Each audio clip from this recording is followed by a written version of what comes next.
This is one of the most fun and dynamic conversations on this podcast so far. And my guest today, Eli, has been working with an organization that's all about unearthing female desire for the benefit of men and women and couples. And this is something so important that I'm obviously a huge advocate of because there's been so much suppression of human sexuality, but specifically of female pleasure, female desire. So anyone who's dedicated to working with that is most definitely welcome in this project. And the organization that Eli Block is involved in is the Eros Platform, also known as One Taste, and the orgasmic meditation practice is a key part of that. And yes, there is some controversy and extreme situations that have happened around that lately. And I'm going to leave that to you to look it up if that's something you're interested in. And I will just say to not believe everything that you hear in the Netflix documentary because it's highly sensationalized. And I won't go further into that. I'll just say that my personal and professional opinion is that really bold, dynamic group work in particular is a space of post-traumatic growth that is not for everyone.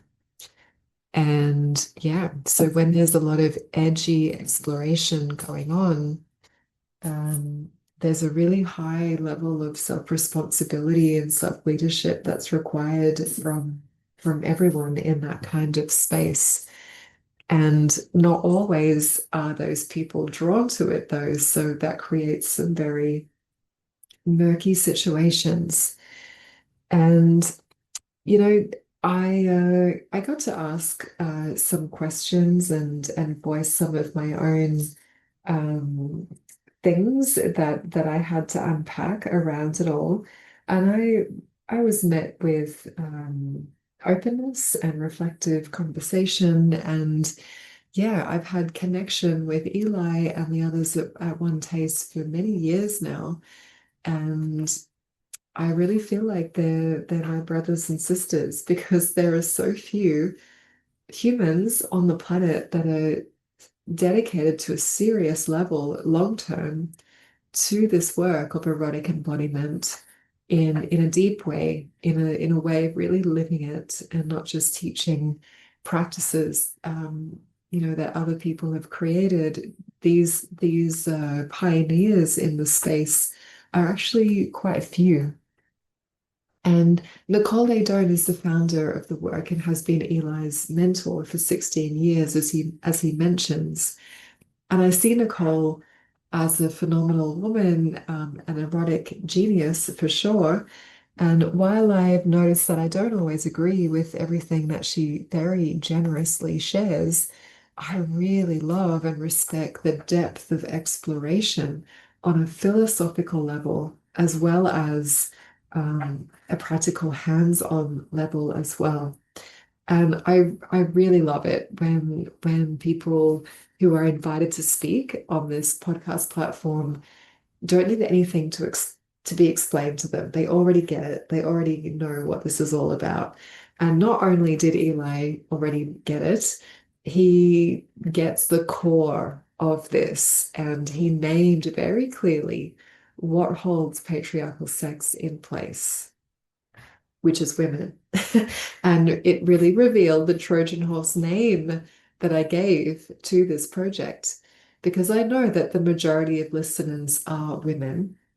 And yes, I am very aware that we have an enormous responsibility, a sacred one, as women, to come into alignment with our own fullness, which automatically dissolves so much of the illusions that we don't want to see more of in the world. Women are holding it down, as Eli says. And so, for anyone who still thinks that the terminology of patriarchal sex is about blaming men, I've got to say that person has no idea of the high level of responsibility that I personally and that some other teachers really do call women to. And I've actually just come out of this year's annual Tigress Path Women's Retreat. And while there were interesting things that the women that came had to say about it, I'm remembering one of them right now. And she said it was the training that she did with me as well before. She did a year-long certification training with me. And I believe the retreat was also challenging for her. She said it's been the hardest thing that she's ever done in her life. And this is a very intelligent, capable woman with a corporate background. And I think she said she has multiple academic university degrees. So when it comes to illuminating uh, our part as women in the patterns that hold our own pleasure and liberation down. This is very real, the deep investigation into it that I guide women into, so they can be free, so they can experience evolution in their relationship. There's, yeah, there's just so much that's actually on the side of the woman to work with. And that's why I focus predominantly on supporting women and assisting them to free themselves in a way that, yes, it's different to what a lot of people might assume, because there are extreme versions of feminism. There are a lot of women blaming men at the moment. It's true. And that's not what this is. And it never has been what this work is that I offer in the Tigress Path. But coming back to this podcast and to this particular episode, it was one of the most fun and edgy conversations that's happened so far. So I hope that you really enjoy this co-creation between myself and Eli Block.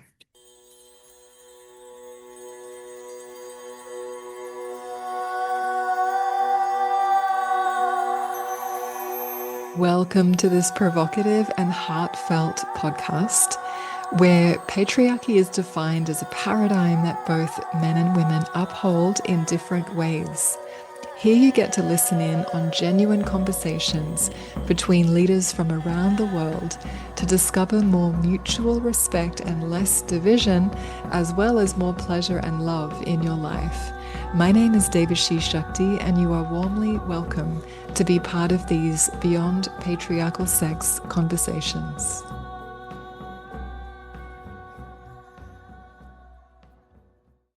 So, everyone, I'm really happy to be here today with Eli, and I'll introduce Eli to you all. Eli Block is the male practice holder for orgasmic meditation and lead faculty member of One Taste at the Eros Platform. And obviously, there is some controversy around One Taste, but we're not focusing on that today, are we? We're focusing on something far more interesting, which is the incredible work that you've been actually doing there for years. And I 16 would, years 16 years, all of it, or that you've been there? that I've been there. That you've been there. Okay, great, great. So 16 years of being the male practice holder in an approach that's about activating female desire. Yes. I Yeah, mean, I took over the position, when you're in an organization and your mentor leaves, it's sort of like what do you call it? A void, opens and you kind of think to yourself, could I do that? And then you say, I don't know, but I'm going to try. So that's kind of what happened. yes. And 16 years later, you're still there. And Yeah. I heard you recently in one of the Eros talks, which is so generously being shared really often on your platform. Yeah, we Um, have a good time with those. Yeah, you gave such a brilliant answer when someone asked you a question around why is there so much focus on the female and the woman's body as opposed to the male. And when I heard you speak, I thought I have to ask Eli to come and be on this podcast. It's a And pleasure to be here. I've seen your episodes. I love your angle. I love the questions that you ask, and there's something really about your transmission, and I know that you come from a lineage, and it really shows. mm, thank you, thank you. Yeah, it's a different angle and it feels like an important one. It's just a different way to introduce, why. Why would one explore the path of conscious intimacy, conscious sexuality, and spirituality? And so maybe if we can start with you personally Mhm. for a moment, Eli, like what was your, like when you took up that position, for example, why are you compelled to be the male practice holder? It's a great question. Why was I compelled? Actually, the truth is, it fell out of my mouth. I I didn't plan to say it at all. And what happened was, well, so I found this work initially in 2007 or so, 2008, and then only really got involved, or no, I guess I found it in 2006, and then only really got involved in 2008.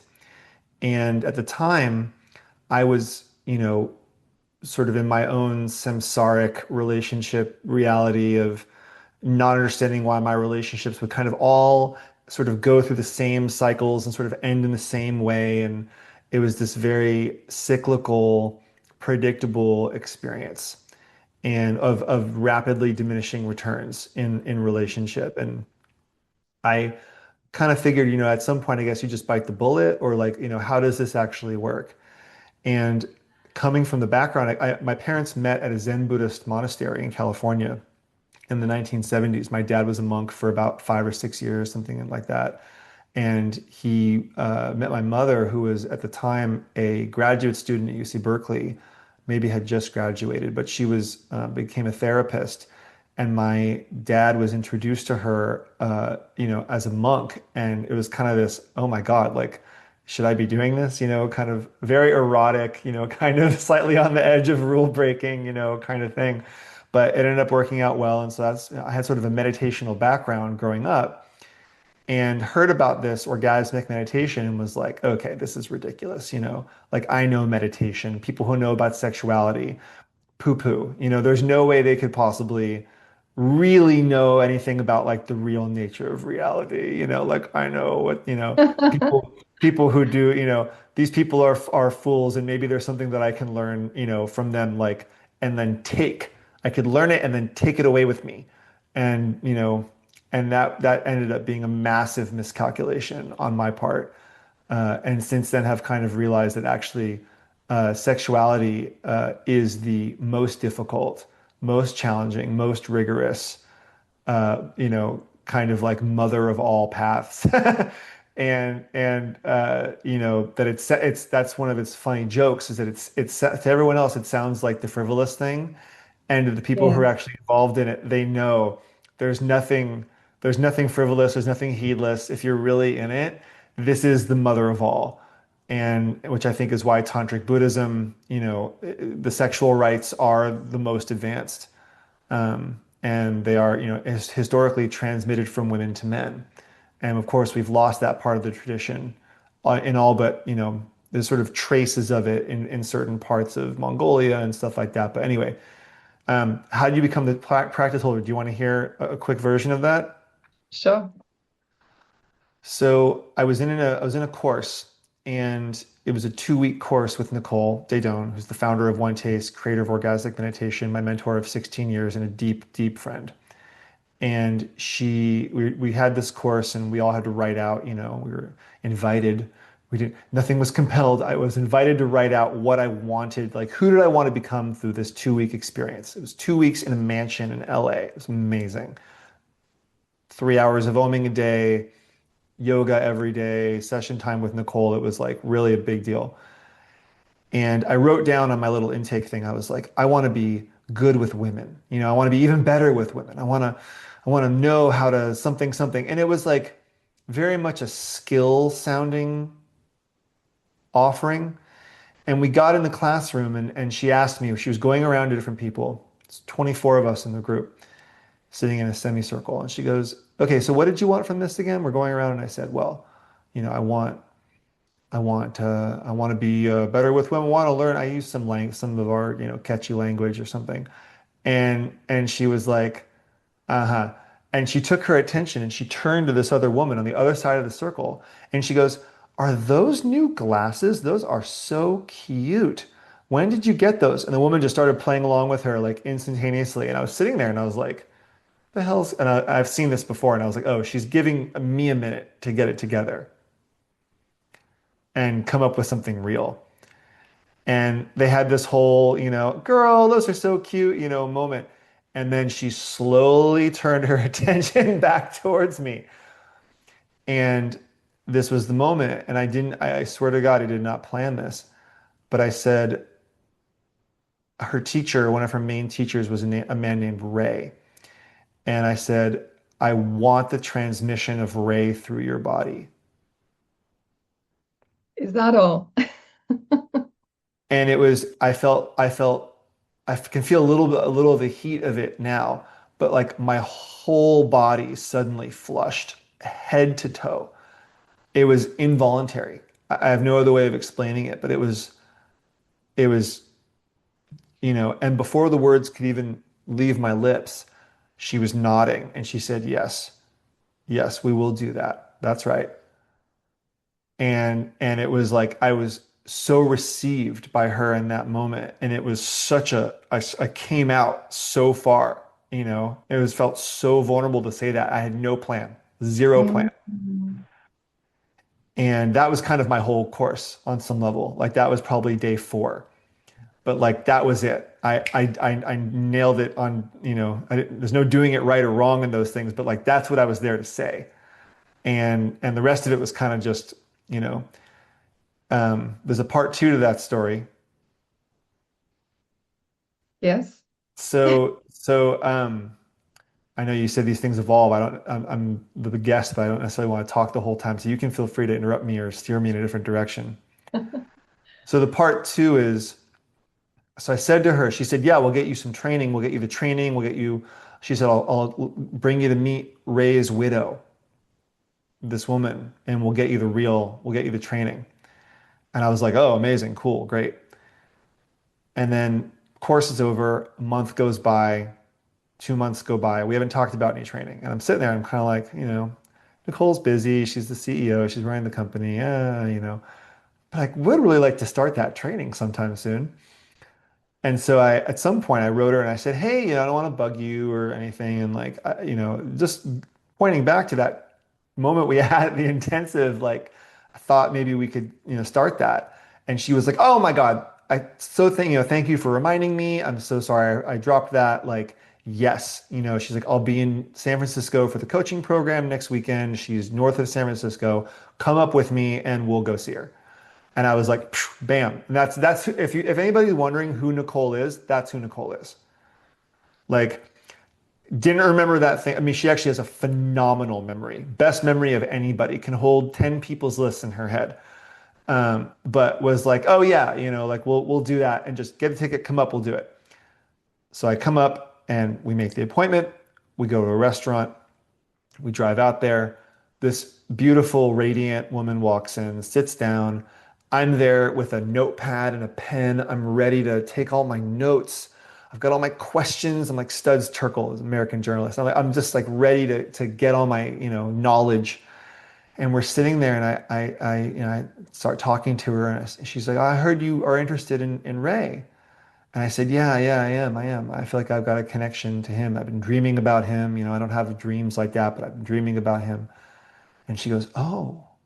She goes, well, that's wonderful. She goes, the thing I want you to know about Ray is that the thing which made him so different is that if you had a desire, like if you really, I swear to God, she spoke just like this. She goes, if you really had a desire and it came from like the bottom of your guts, he would be there to back you 100%. And in that moment, I had this realization because I looked over at Nicole and I was like, oh my God. I was like, the moment I said the thing and she grabbed me energetically, the moment I said it in that course and she received, she knew where that came from, that Mm, was the transmission. mm, There was nothing else. There was nothing else I could possibly be trans. I mean, there is other, you can do consort practices and things with people, but the thing I was actually after knowing, I got in the moment that I asked, which is so erotic. That's so erotic. But that was a moment of consortship in a sense. mhm. That was a moment of transmission Yes, at a deeply felt erotic, at the level of arousal is how that came out. So anyway, that's my story. yes, yes. It would have been really vulnerable to, get yourself, your personality out of the way and just let that be spoken through you. With 15 of my peers in the room, after this guy had left and left this open vacuum for this position, for this position. And the thing about Eros, and this is something I've been writing a book, and this is something that's I think people don't understand, is that in a true erotic lineage, no one can confer a title upon you. It doesn't work that way. You don't get promoted. The only way that it works is that whatever you're supposed to be doing becomes self-evident. Mm, That's the only way that it works. Like in our tradition, orgasmic meditation, there's something called doing a demo. It's kind of like, it's like as a woman, as a man, you get to a certain point in your practice. And like there was a woman one time, a demonstration is what we do like at an intro to Om class, or, if somebody wants to get a transmission of what's possible in orgasmic meditation, there's a particular activity called the demo. It happens on a table. It's different than the actual Om practice, markedly in several ways. But its purpose is pure transmission. And we were doing one for a class, and this woman one time, dear friend of mine, said, at the time, a less enlightened version of herself, and she fully admits, but she says, she goes to me, she goes, it's my birthday this weekend, and I'd like to do the demo for the class. And I said, no. I said, that's not how it works. And you wouldn't want it to work that way. Like yeah. you wouldn't want it to work that way. And she was so pissed off at me and like tried to tell everybody that I was blocking her from something and everything. But it hadn't been conferred. Like her orgasm herself hadn't opened to the point where everyone was like, oh yeah, she should do a demo. When a woman's ready to do a demo, everyone, it's like animals in the forest. Everyone's like, yep, that's demo material right there.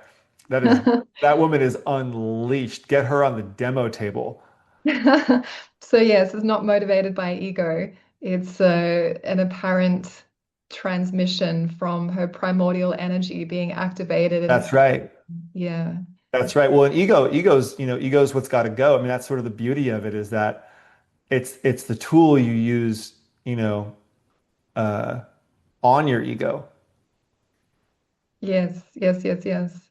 And I'm imagining people listening to this not really understanding what orgasmic meditation is. So how would Sure. you briefly describe that? Orgasmic meditation. Oh, I so badly want to do like something patriarchal sex or something, for your theme. But okay, we'll get there. But No, we will get there straight we'll after get this. there.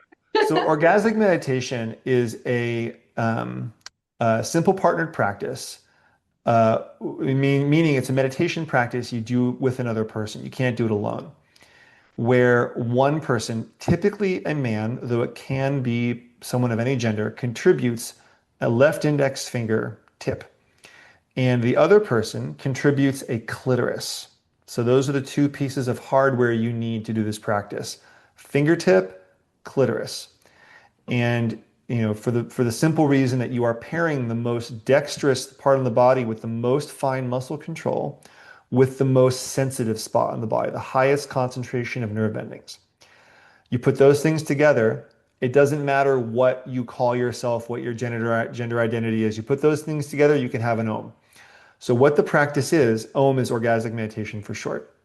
Has nothing to do with these, with the Hindu Om, has nothing to do with the symbol, right? Just Yes. an acronym. Yes. So the woman, the strokee, we call her, the strokee, lies down in a pillow, a couple pillows and a blanket. It's very comfortable. She lies down with only her pants off. She leaves her top on. The stroker sits beside her. She on like a meditation cushion on the floor. She butterflies her legs open. So opens her legs, sort of puts the soles of her feet together and her knees go outwards and she exposes her genitals. Then the stroker will take a timer set it for 15 minutes. It's done the same way every time. And we'll put on gloves, little very thin nitrile, ideally nitrile or vinyl gloves, and a little bit of lubricant. And they will follow a set of steps the same way every single time. It's a protocol. And over the course of it's roughly 22 minutes from start to end, there will be a 15-minute clitoral stroking segment where the stroker will gently stroke the strokee's clitoris for 15 minutes.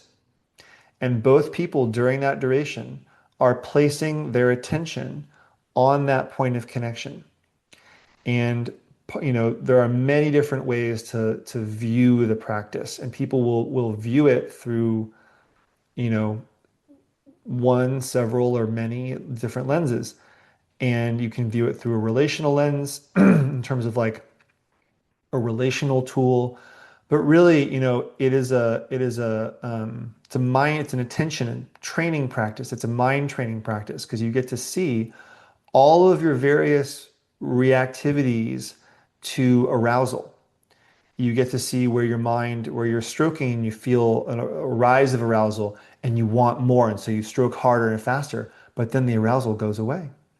Or you get to see where you're stroking and there isn't enough and you stroke harder and faster and that doesn't bring it up, right? So what does, right? And so you get to see all of your various patterns, your withdrawal, your self-centeredness, your sense of someone should be making this worth your while. It's a deeply transformative practice from a consciousness standpoint. It's currently, I think we're on um, it's like our seventh or eighth, or not us, but the Institute of Om Foundation, a nonprofit, is currently conducting IRB approved, peer reviewed science on the practice. It just passed its phase 1 clinical trial for PTSD healing. There's lots of cool neuroscience going on with it. It's kind of a Goldilocks practice because it combines the mystical state that one would enter in psychedelics for healing benefits, but you don't have to take a substance. It's really the Mm, first non-substance based psychedelic. Um, mm.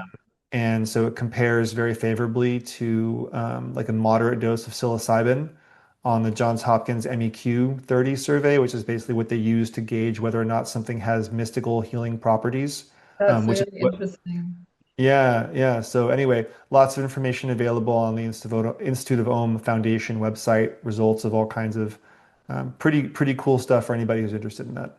Yeah, yeah. And, like with how thoroughly you answered that question, and, it's it shows the deep exploration into this somatic Eros experience that One Taste has developed and that I appreciate so much. Like, above everything else, I just really respect the deep diving into something that is effective.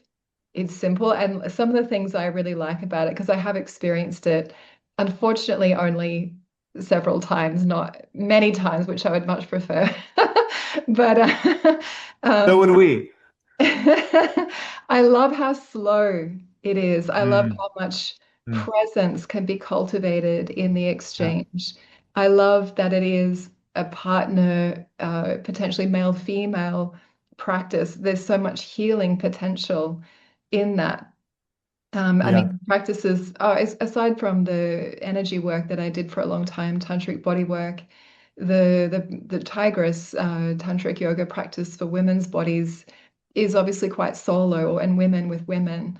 And so this male-female exploration together in a contemplative way, but still a visceral somatic way is Yeah. so powerful. It, Yeah, it has been, and it's like, I think to myself, like what, 16 years, that's a long time. But yeah. I find, it's crazy. People who just started the practice, we do a free online course to train people every 2 weeks, and then like a little follow-up thing so they actually get all the information. And these couples will, kind of be sort of skeptical or maybe a little bit heady with the approach and be like, well, how does this compare to the blah blah blah blah blah, and it's like, well, okay, just try it, like before Feel we it. kick it to death, maybe try it, and then they'll come back and be like, you would not believe what just happened, and it's like, actually we would, so yeah, Yeah. it's been like that for 16 years, and if it wasn't, I wouldn't be here. Yes, yes. The way that it gets people to slow all the way down and invite real feeling and real Yes. intimacy. I really appreciate that. And Yeah, so, yes, the real intimacy and the slowing down is obviously what's beyond patriarchal sex, a part of it, mystical it's one state. of the things for sure. Yes, yes. And so if we come back to you for a moment, Eli, like you are not always the man that you've cultivated yourself to be now, right? So there was probably a time when you were Yesterday. unconsciously experiencing a version of what you might call patriarchal sex, right? Because No that's doubt. the conditioning, that's the social program that's like there by default until we explore further. Yeah. And so, how would you describe that in your words from your own experience, from what you perceive other people doing? Yeah. It's such a great question, and God, there's so I want to talk. I have 20 hours of answers running through my head, and I'm sort of trying to like Rolodex it out to where to what what's the right one for right now. So instead of trying to do it right, let's just see what comes up. So patriarchal sex. Um, you know, I have thought for a very long time that I not only did I know, see, I almost sometimes don't want to talk about things until I feel like I really have mastered them. And I will be the first to say I have not mastered this. Mm, And this is one of those things that, for me, um, this is one of those patterns that you simply learn to grind into a finer and finer powder, so to speak, where you get through uh, you find a place where, oh my God, that woman was performing in that sexual experience that we had, and I only can see it, or like I was enjoying it so much. I was enjoying her performance. Why, what was in it? What was in that for me? Like where do we? Oh, okay. Here's a good. Okay, I got your answer. I got your answer.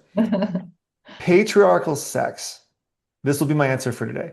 Patriarchal sex is sex where women are vacant and men enjoy it. great answer.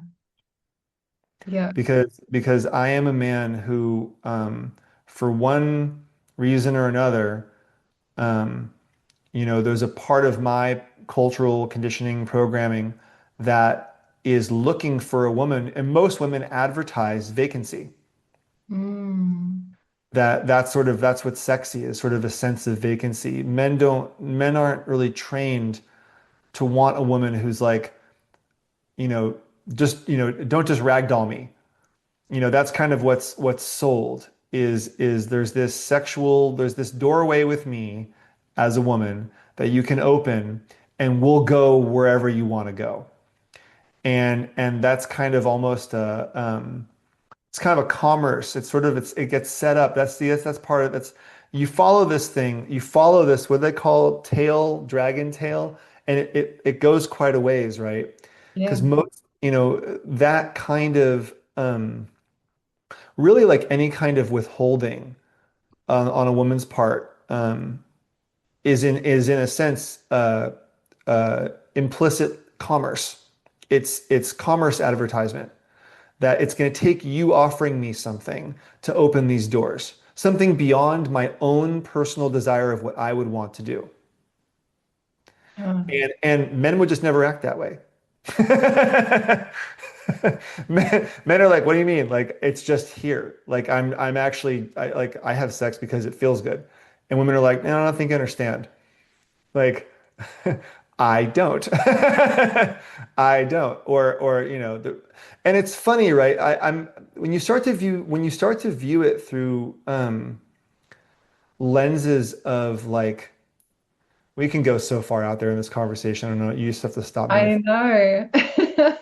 But like when you start thinking about, okay, what would be a karmic thread or something you'd want to enliven in this experience? What wants to be drawn out of us in this particular experience? Um, you kind of move out of the realm of like we're gonna fuck, and like there's nothing wrong with that, but there's just a way that it goes unless you have some um beneficial intention, unless you actually, and this is sort of, what I'm sort of shaping our next men's program with a couple other guys. And this is one of the sort of cardinal principles is like, which by the way sounds so hokey until you really get into it. But it's like, how will this experience benefit the woman? And there's a way Yeah. that that can sound patriarchal. There's a way that that can sound paternal, right? Mm. Like I know what's best, or something like that.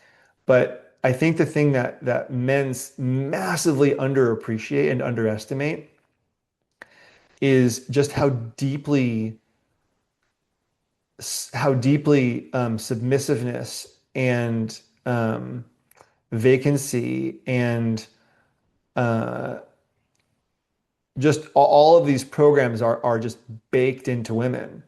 And so unless you have that kind of intention, you're going to leave the experience having, it can be what feels like a great experience. And it just sort of depends on what you're playing for. It's like it depends what you're playing for. And this Nicole gave these gorgeous talks in the last few weeks of her, I won't say freedom because she's still more free than I am and she's in prison. But, her you know, monologue with the world um, about karma and about consort relationship and all those things. And those talks are all on the Eros platform, and some of them are on YouTube and her Facebook. But that's kind of where my attention is these days, and I want to try to translate that in a way that can benefit people who may not necessarily want the whole enchilada. But yeah, anyway. Yeah. And if I add the aspect of patriarchal sex being men not even considering some of the time at least that there isn't a mutually beneficial outcome in that approach, like it's not even a consideration. So that question that you said that you're asking in a men's program is really, Yeah. really important. Yeah, and you just sort of wonder like where can you start people, because you start talking that way and most people have really no frame of reference for what you're talking about. Like Yeah. guaranteed people listening to this right now are kind of like, what are they talking about?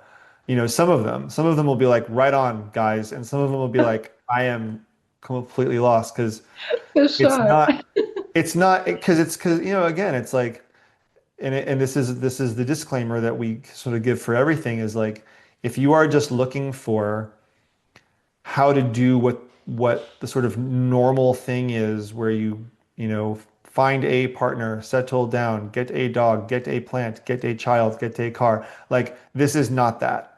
Like this is just isn't that. There's a we could, I suppose, some of the things that we teach about women can sort of help you, on in your journey of that. And I taught that men's course for a long time. I taught I taught a men's course that was exactly that for a very long time. Mm. But the whole point of the course was, basically to get guys to open their eyes to the fact that there's mastery available in this domain. That was really the punchline of that course is that you guys are um, you don't understand the games women play. When they do try to play them, you get angry. And if you don't play with women, if you don't learn to play, if you don't learn to be, I don't just mean like be a goofball. I mean like actually play with a woman, um, and like learn to speak her language a little bit. Like you're dead in the water. Like, and even if not that, like you're gonna be an English speaker in France for the rest of your life. That is what it's like. That is what it would. Yeah, it is. I Yeah. know because I was that guy, and I periodically am that guy. I really appreciate your honesty saying that you feel like you haven't mastered it. So, am I allowed to ask you this question? What lets you know that you haven't? Um, Women wiser than I. Um, Women who are willing to tell the truth. I mean, that's really kind of where the rubber hits the road is, if you're a man having sex with women and you're not getting regular adjustments on like the way that you touched me there was, you know, it's not bad, but like that does nothing for me.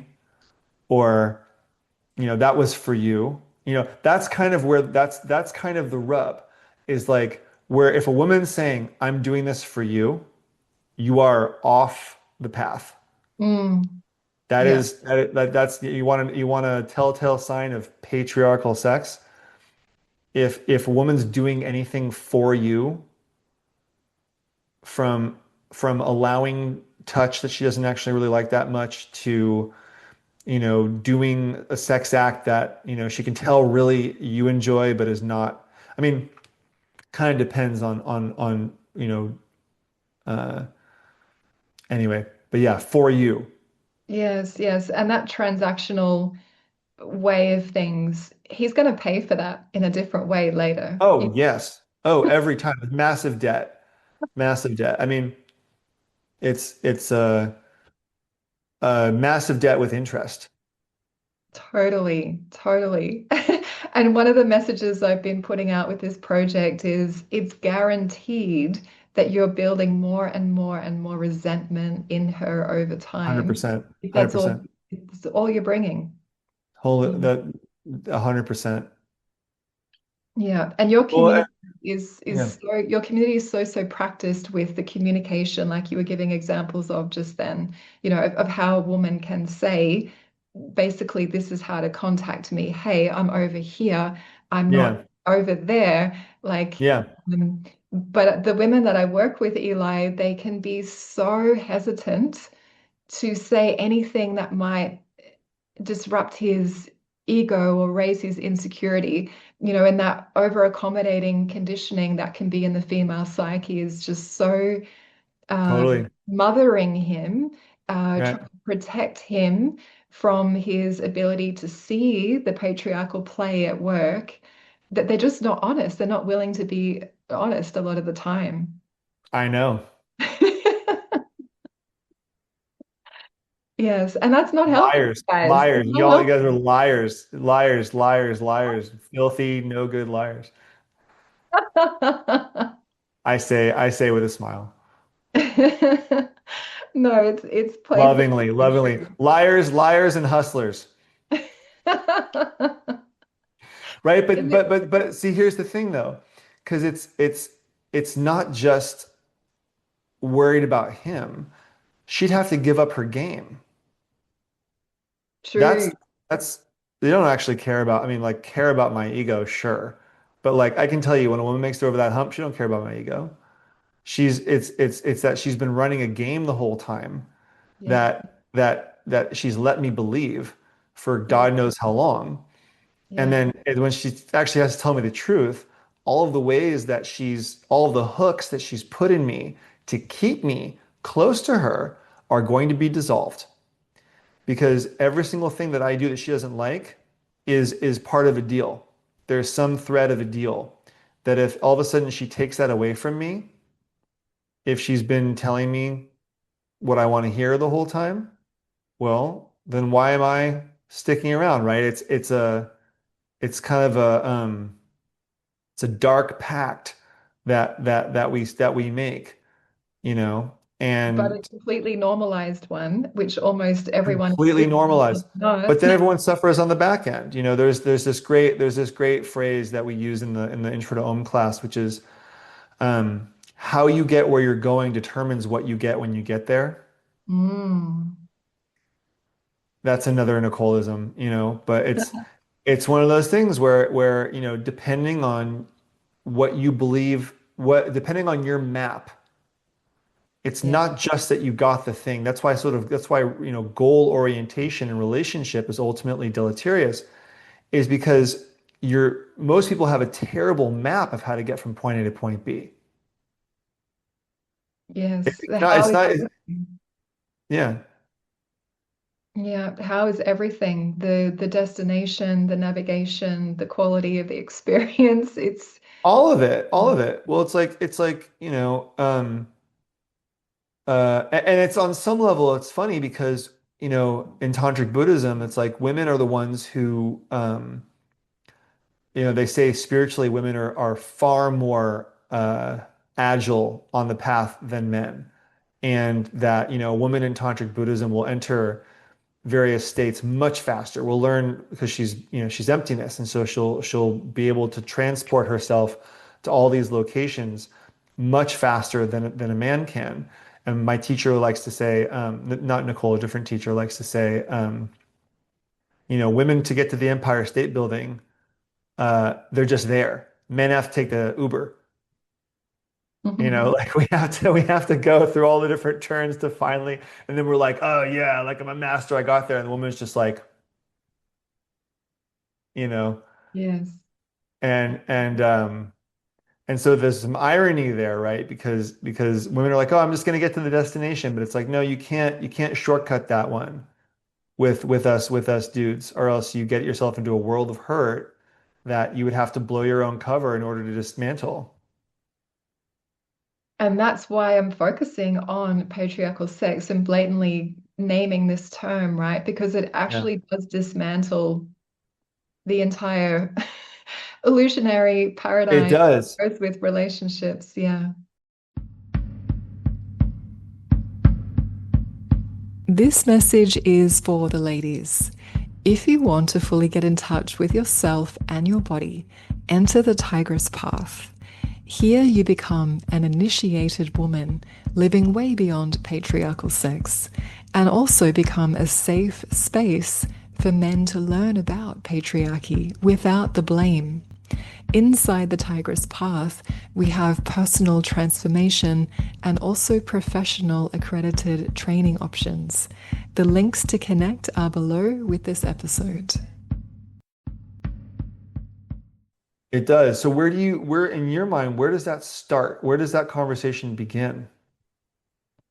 Of dismantling it. Yeah, like okay, you are giving instructions. You have 5 sentences to give the instructions to the residents of planet Earth on how to dismantle patriarchal sex. What are the five? What are the five? Where do you start and where does it go? Jeez, put me on the spot, Eli. Um, well, I want to come to that in a second, but I want to start by saying that the point of this project is offering an opportunity for this to be a collective inquiry rather than me standing here saying, hey, everyone, this is Very how you nice. do it. Yeah. Very nice. I, Yeah. I I actively want the inquiry because without that, it's far too frightening, I think, for people to just hear it. Step one, step two, step three. Yeah. And there has to be this organic unraveling from within for someone to feel the safety to actually trust the process. Otherwise, it's more conceptual information coming at someone that they're not ready to connect to. Yeah.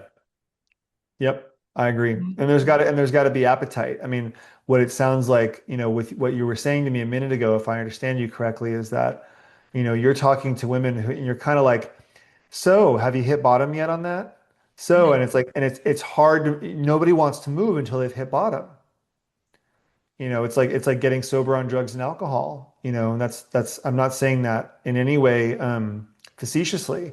I'm being dead serious. There's Yeah. a certain there's a certain dependency on the old way that like, are you sure this doesn't work? You really does it's like, yeah, I mean, you tell me, what do you think? How's it going for you? That like Yeah. you have to Yeah. turn it back on people. Like, has this worked? Does this Well, work for anybody? I can give a really good example of that because I was Love it. talking to a group of women a couple of days ago. Obviously, I won't say any names, it's not necessary, but she might recognize herself when I say this. She was sharing that I think she's in her 50s and she's been with her partner since somewhere in her mid 20s. And she described how this like masochistic patterning in her of just like longing for him to be the one to bring to her what she wants and just waiting and waiting and waiting and being so fucking frustrated and resentful towards him because he's not doing it. And so here she is in her 50s saying, but I still wish that he would blah blah blah. And I said, Right. how's that been working out for you since your 20s? And she's like, oh Yeah. fuck. It's terrible. It's Um, terrible. yeah, but for women to face this place, and this is where it's so obviously a patriarchal sex is so obviously a co-creation. There's nothing Yeah. about this term which is essentially blaming men because women have an enormous part in holding it together in that way. You are holding it together. We are holding it There, together, there would be no patriarchal sex if it were not for women enforcing that it be so. enabling it, allowing it, enforcing it. Yeah. Enforcing it. I mean, I think at this point, like, because as a man, what does Nicole say? I come from a woman and I come in a woman. Both directions, and those are the times you can educate us. And like we have such a deep ingrained um uh uh what would you call it? Imperative to do no harm. The masculine, protects, and we've just had that instinct kind of hijacked and redirected, and we think, protection means something that it does not. And there's unless we're re-educated, because in a certain sense, that's kind of what it is. We've been told, help a woman keep her power down. That's Mhm. protecting her. And that's what women send out is if I open up my power, if I open up my sexual hunger, for example, I will be killed. And so I need help keeping that really well underground. Is there a man out here who could help me with that? Could you just take the full blast of this thing that I have in here and just hold it to yourself, and keep it a secret that I really want it all the time, that I'm constantly struggling with my appetite. Just keep that to yourself, and we'll just, this will be my government mandated man. Mm. I get a man, my ration. It's not natural. This is really, really interesting. So I mentioned before how a woman will, in that over-accommodating, mothering way, try to protect a man from, disturbing his pattern. But a man is also doing the same, protecting At himself, her the power invitation, of the woman. we are so much dumber in this way than women believe us to. I mean, here's the thing. It's like we can be made smart and we can be equally made dumb. And we don't simply wake up because, it can happen on your own, but like if you're being drugged every day and led in a certain direction by a woman who you are biologically, bonded to, and your understanding is that her protection depends on her sexuality being tamped down, that's a hard sell. That's a hard sell to be like, oh yeah, you know, like non-patriarchal sex, like we're welcoming that thing out. It's like, no, like I'm protecting her. I'm helping to do the protection. She's clear this thing is harmful. It's going to get her killed if she lets it out. The rest of the women are going to ostracize her, which they will.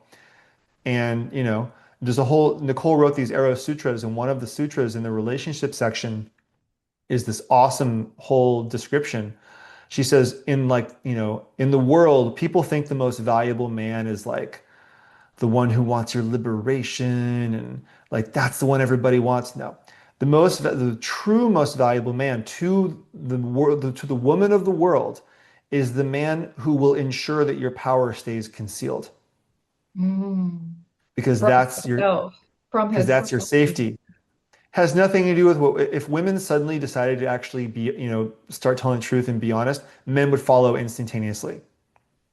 It'd be a little bit of fight, but you got pussy on the other side. So it's you know, it's a no-brainer. So like what's the game now? You know, like we're wearing red. Have you seen women, you know, you guys are regulating us.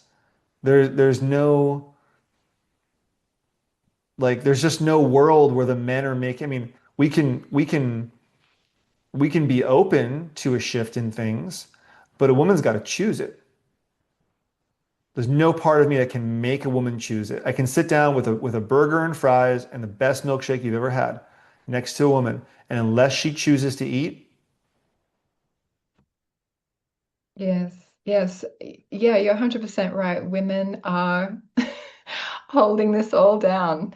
And when you yeah, describe it like that, like the men protecting the woman from experiencing and seeing and realizing how powerful she is, and protecting himself from being blasted open by that too. This is also how I see pornography. You know, mm, it's like it claims to be so explicit and open, but actually it's shut in a cage, in a cage, in a cage, over and over and over again. It's not actually any real like most of it is not any real demonstration. And men are seeing this all the time, you know, imprinting their subconscious mind with this version of female sexuality, which is so far away from the true energy that a woman's truly, body is capable of. yeah, I totally agree. Yeah.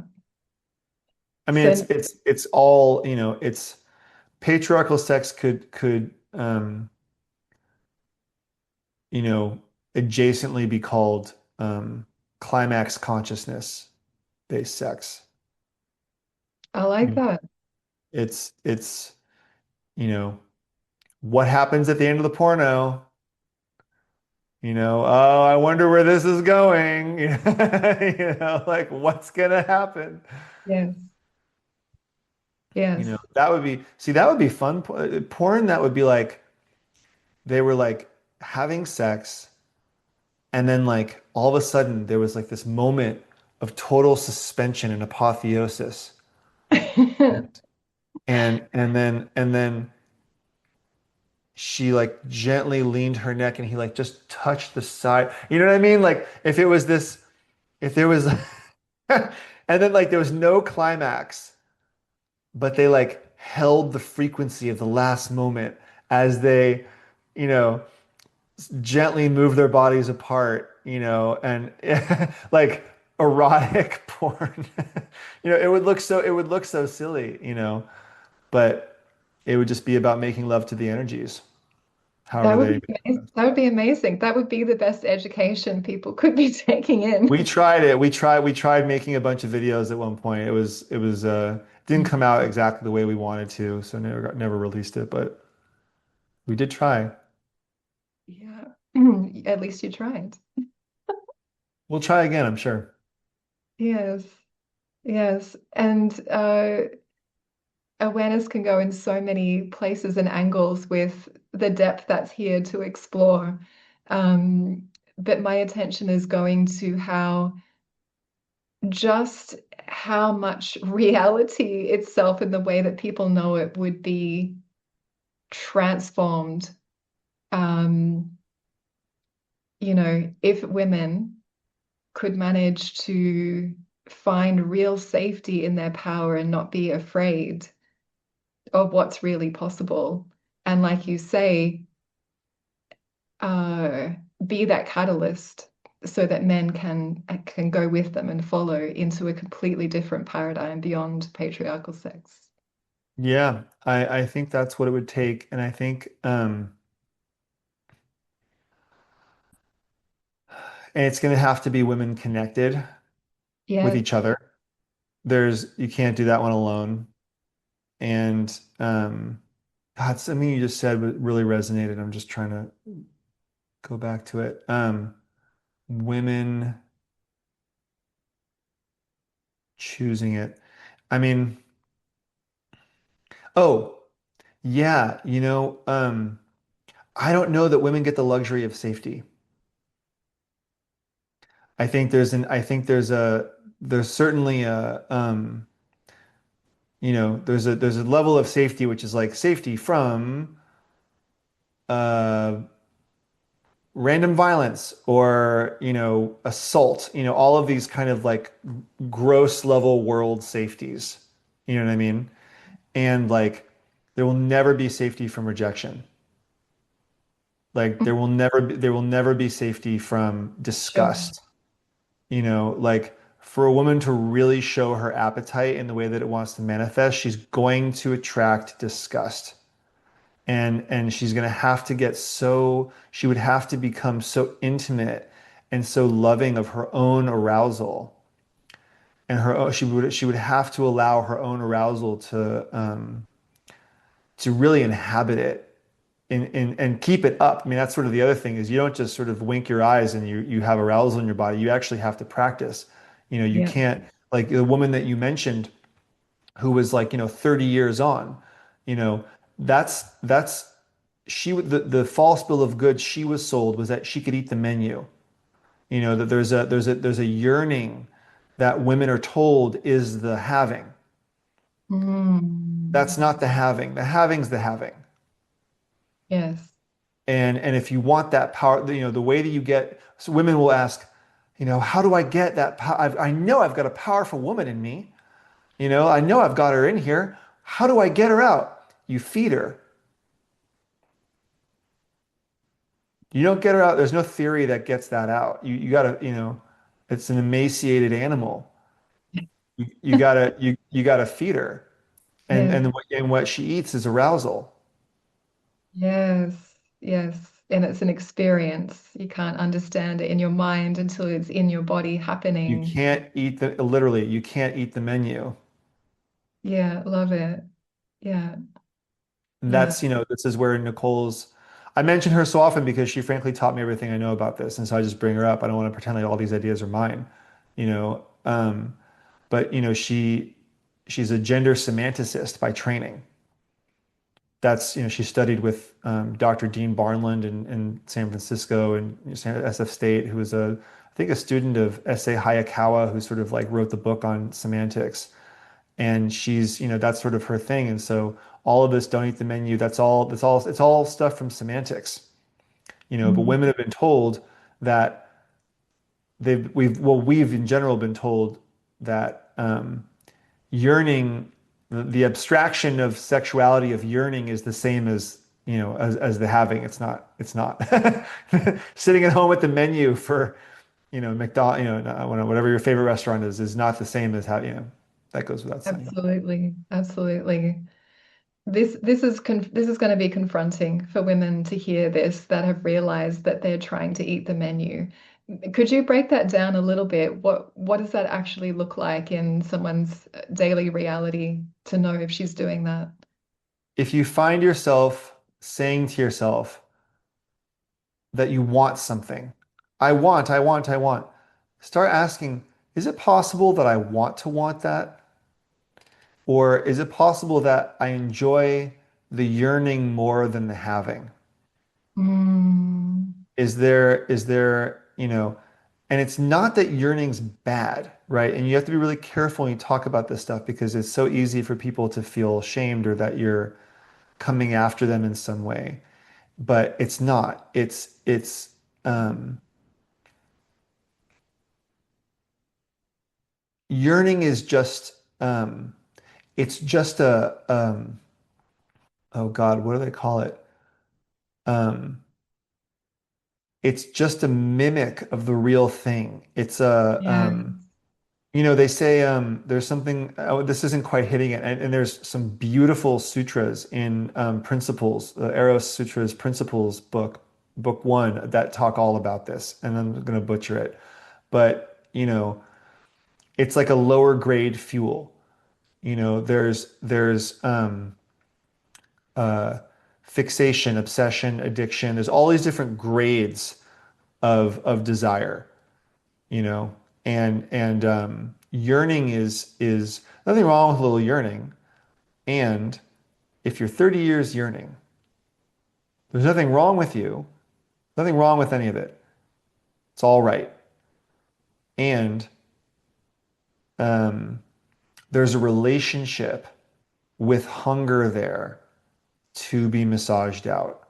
There's a relationship with what's comfortable, what in your mind is your homeostasis, and what would have to be disrupted in you were you to consume. There's some identity structure that would have to necessarily be um, confronted or totally. contradicted, you know, if that if yeah, what's being held in place by that starvation. Yes, yes. And this inner experience is so dormant, what you're talking about in a lot of women. The conversation isn't even there to massage into that place, to let that emaciated animal really eat. And the identity that seems to hold it in place is, having all the life look in the right way on the outside so that society can see that you've made it, you're successful. You have, how'd you say it before? The husband and the kids and the dog and the house and Again, nothing wrong with any of those things, but right, but to be, right. but to be successful in that model is to be starving. Let's be clear. Yes, Eli. To be successful in that model, this is the semantic trap, is to be successful in that model is to be starving. And this is where you get, women saying, well, I think if I let that thing out, I would be insatiable. It's like, well, actually, insatiability is the song of the starving. Do you realize if you're feeling insatiable, that's an indicator of how small of how small your capacity actually is. Mm. That very big fear of it. No, you've been at sea for 9 years eating the coconuts that floated up to your raft. And if you actually were to land on a beach and actually have a real meal, you'd be able to have like 3 bites. You'd be Mm. able to take about 3 strokes, and then you'd be like, "Oh, I'm so full," But you can build it. I mean, that's the beautiful thing about appetite is that you can build it, but that's the truth. Yes, yes. And just to be clear, having named what the life can look like on the outside, like you said, that's not necessarily the problem. It's the identity. There's no problems, and there's literally not a single problem with any of these things. But the question is, what do you actually want? Yes. and and what are your goals?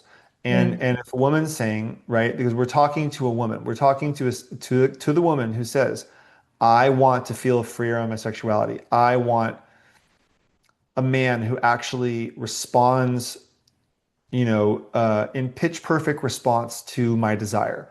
I want to have a body which he wants to touch. I want to feel magnetic. I want a sense of self-worth, which cannot be in any way, disconferred from me. I want all of these things. I want to be able to blah, blah, blah, blah, blah, blah, blah. I've heard it a million times. Yes. Well, do you know what the cost is? Mm. That's there's a that and what we're talking about, on in this call, the fact that you're a woman talking about these things makes you so rare. I know how rare because this is a conversation I'm in. Um, so rare because this is the kind of conversation we're going to need to have if we actually want to, if people want what they say they want, you know. Yes. Yes. And that place, I imagine there's a lot of very similar parallels with Tigerist, the practice, and uh, Om, where a woman starts feeling like, well, if I arouse that animal inside of me, she's just going Yeah, to be on this rampage. And that's the fear, right. right? And the reality, especially when it's connected to her heart, it's not just a beast physical experience. She's got her whole energetic system to empower there, not just her ability to pounce on everyone that's moving. But when she's been so hungry, um, I imagine that fear, you've seen that come up a lot for women as well. Definitely. I mean, and and I'll also say there's something to be said for uh because I think that's actually oh God, Nicole has this awesome talk when she does the conversation with AI where oh wow, this was such a funny one because she said this thing that is directly related to that, which is oh God, I have to remember this. Uh it was basically, oh God, what do they call it in Buddhism or in tantric philosophy where it's like um lack of discrimination, like kind of a compassionate something, or I don't know. But like, you know, she was she made this great connection, which is like this word that people usually, God, I really wish I could remember that. I know exactly what talk it's in. We'll put it in the show notes. All right. I'll comment on this. I'll put the talk in there, and I'll find the piece and paste it in. But basically saying that this greatest of all kind of mainstream Buddhist ideas is actually, in a sense, equally, if not better, applied towards like having that sort of indiscriminate sex, like you know, and that it breaks every rule, but it's actually like the bodhisattva doesn't discriminate Mm. who they're here to save.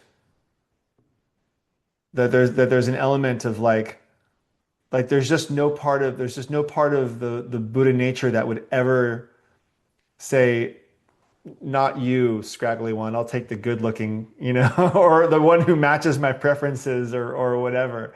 That, that's just not. Anyway, it makes me laugh because that's just sort of who she is like willing to say those things. But you Yes. know, you know, sometimes you just gotta fuck a bit. There's a process of befriending this animal waking up inside. Yes. But from practice, that kind of fear just tends to exist in the mind, really. Oh, yeah, yeah, yeah. Right, right, right. And I think it's okay. This is what I would say to that. It's smarter than you. Mm. It's smarter than you. It knows exactly what direction to go. It's the issue is it doesn't trust you. Yes, You're the not you Devashi, but the woman. Like no, the issue is you haven't earned its trust. totally. That part of you is actually your power, and you're the one who's been lying in its name for God knows how long. Why should it trust you to drive it in any correct, desire aligned direction? You've got to earn some trust back. So you might want to let go of the wheel a little bit.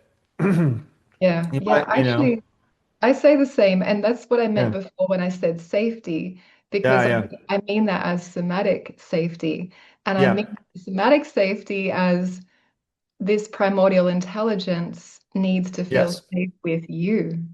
Yes, 100%. That's I and there 100%. It's just tricky, one of my early classes, I remember there was a woman, there was a co-teacher class I was teaching, and my co-teacher was talking to this woman in the class, and the woman was like, "Well, I just didn't feel like it was like a safe, something like it was safe enough." And my co-teacher woman just looked at her and she just said, "Is anything ever safe enough for you?" Mm. And it was just one of those moments where I was like, "That's a lie." Like, just remember that. It was one of those bookmark moments where the woman had to like really evaluate and be like, no. Like, no, Yeah, that's what I say about everything, you know, is I didn't quite feel safe enough. Yeah, because arousal doesn't feel like until you welcome it in. I mean, that's sort of all of this, what we're talking about is our relationship with arousal. yeah, Is the body lighting up in a way that the mind cannot control in the way that it once could, and yeah, feeling things in the body, urges, hungers, desires. That's the thing about Om, is that it sounds so cute and simple, but Om is not the mountain. They say Om is not the mountaintop, it's the lamplight though. And what'll happen is you start to open that hunger in this very contained, very simple, very protocoled way. And the next thing you know, a lot of women are like, okay, I started oming, and like now, like 3 weeks later, like I'm going out for pizza every day, and like like I'm ordering the whipped cream on the hot chocolate, like I'm doing all the things that like are I shouldn't be doing, but I yeah. can't tell you how happy I am. Like it's something kind of like, and that's a phase. Like Yes. it's a phase. It's the I think maybe that's the other thing I want women to know, or I want men, oh God, men need to know this too, is like there's just a phase of like you're gonna be a little, you're gonna be like a teenage boy. Mm. Like you're gonna be like, oh, you're gonna be Samantha from Sex and the City for a minute. And and you're not gonna look good. Mm. Like, how do you do this and look good? How do you do this and maintain? But again, underneath all of this, how do I do this? And um, how do I do this and not break the female sex cartel that I get my monthly paycheck, social paycheck from? You don't. But you can make it more enjoyable to be on this side. You can make it so much more fun over here than it is over there because it is more fun. Yeah. That's one of our only weapons is we got the Dharma and we got Eros, we got arousal, and we have a good sense of humor. Yes, yes. People who aren't erotic don't have a good sense of humor. And I want to say for the women listening that the way you're describing this, Eli, it's like this really explorative, wild expression. And it can be with different people, right? It can be adventurous like that, or it can be Sure. with the one person because Sure, it's absolutely. actually about her inner relationship and her anchoring into this primordial, deep somatic safety. Like she's building that inside of herself. It's in a way less important how far that energy gets spread around. It's just that it's being engaged, it's being expressed, it's moving in her body. Yes, that is key. Movement is key, right? Because we're at the beginning, it's taking something which has been in stasis and starting to add some heat and to melt it a bit. And that's uncomfortable. Like that, and just doing that, crucially important. The issue becomes that conditioning takes hold real fast. Mm. And I once I keep saying, I say my other teacher, but no, it was Nicole, was saying, she said to me one time, she was like, sometimes I've thought that I think that the ideal situation would be a man and two women. And I was like, really? She's like, yeah, but not for the reasons you think. To do it so the women don't collapse in on the man in their conditioning. Because with another woman around, you can't do that. You can't you won't be able to keep him all to yourself, which is going to keep you open and non-collapsed. And it's like she's always thinking of it from the like what will actually provide liberation. Yes. Well, what will actually provide liberation? And man, I can tell you as a card carrying member, me if my intention, again, all depends on your intention, no good, no bad. It all depends on your goal. If my intention is to, you know, like I don't believe that I could monogamously provide much liberation to a woman. Mm. I don't believe that I have that capacity. I mean, maybe someday I could, but not right now. I'm too seducible still. I'm still an idiot, falling over his shoelaces. Like I'm because women are tricky and and much more tricky than I ever thought, than I would ever want to admit how much more sophisticated they are than my capacity is to Yeah. understand. And I spent a very long time in my life not respecting that, like not really acknowledging it, not respecting it, and I paid every single time. And thank God I've been around women who have been able to come to me afterwards and be like, "Okay, so let's talk about where you got duped." Mm. And Yeah. I've built those relationships over a very long period of time to be like, for me to know she's telling me the truth because she values me. Yes. Telling me the truth, not to tell me where I fucked up. She's doing it as a form of investment. I am a walking investment of many women's truth that I could have very easily turned around and smacked them with. Mm. Yeah, I really appreciate your deep diving and your honesty so much. And I've experienced non-monogamy far more often than I have monogamy. So I'm definitely very open in my perspectives. But when you said, Nicole mentioned about this ideal configuration, I do see other possibilities, because when a woman has like a deep commitment to a meditation practice that just is taking her way out of the social programs or a Shri video practice. This is also something that is connecting her to a very high state of sovereignty. For sure, for sure. And again, this is, these are musings. These are sort of erotic musings from, Nicole herself is, I guess, like at this point a 30 something year practitioner, and this is food for thought, you Sure. know, like not a prescription, you Yeah, know. yeah, yeah. Yeah, just possibilities. Yes, yes. Mm. Possibilities. And I also will say that I recently, thanks to her, is there's this whole, monogamy or non-monogamy, and you know the antidote, because ultimately you're kind of, in a sense, you're doing the same thing in both situations with like trying to get your needs met and trying to do X, Y, and Z. And it's sort of the same dance, just with kind of a different set of, you know, um, just different conditions, right? It's just a change of conditions. Yeah.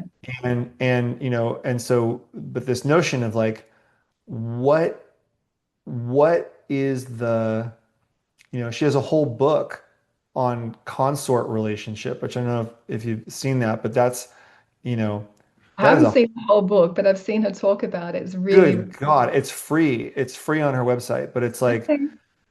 it's like non-monogamy, monogamy, whatever. Karma. Karma is the more interesting game to me now. Yeah. Is like what is here? What would be the karmic um, evolution of me and this other person? What pieces do they have that I need?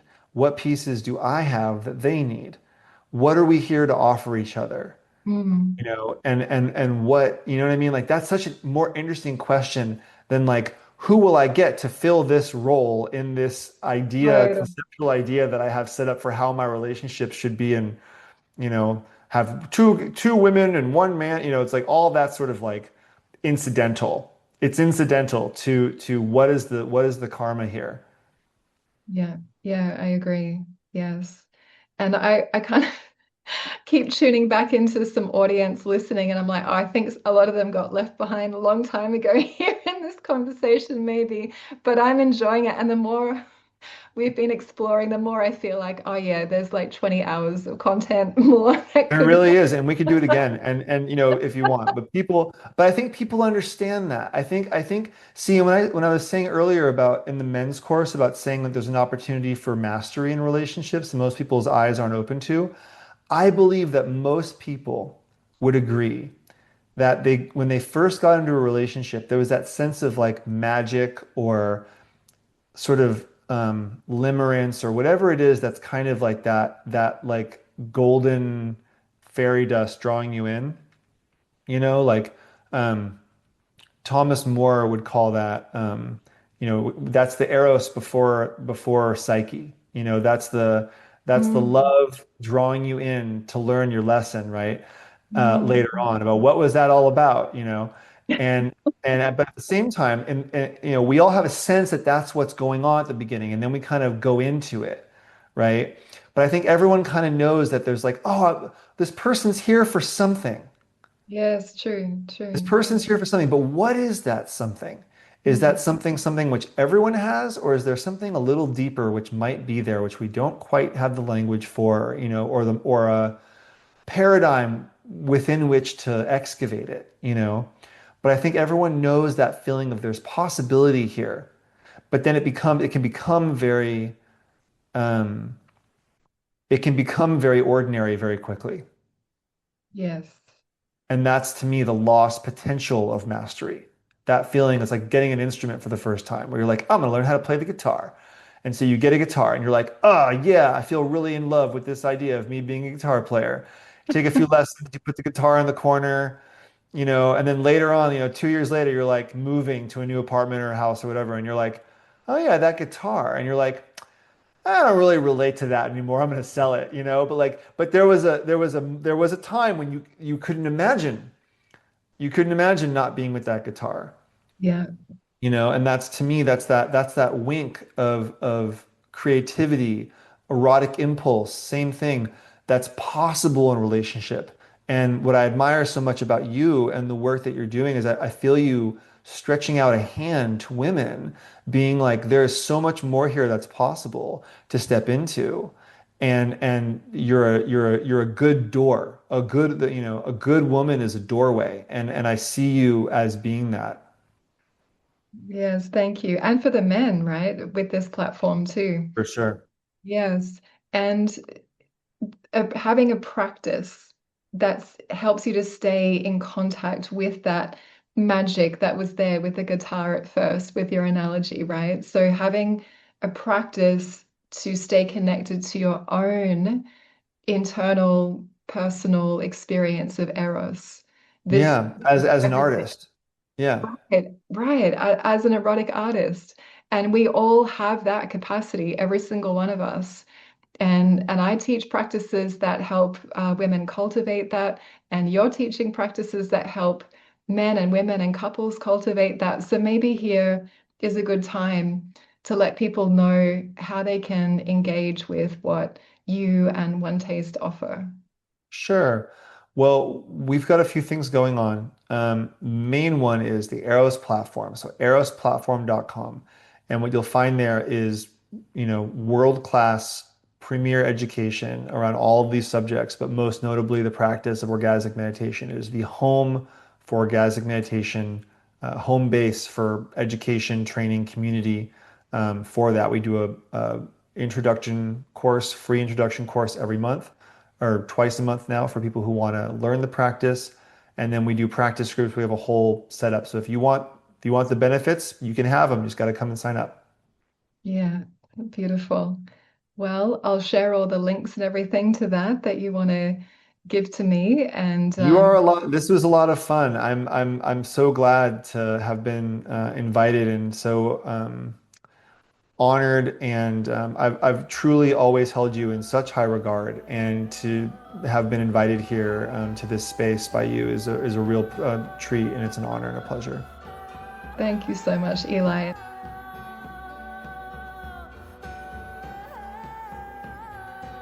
Whenever I'm out socially and a friend asks, Devashi, how can I get my partner into this exploration about living beyond patriarchal sex?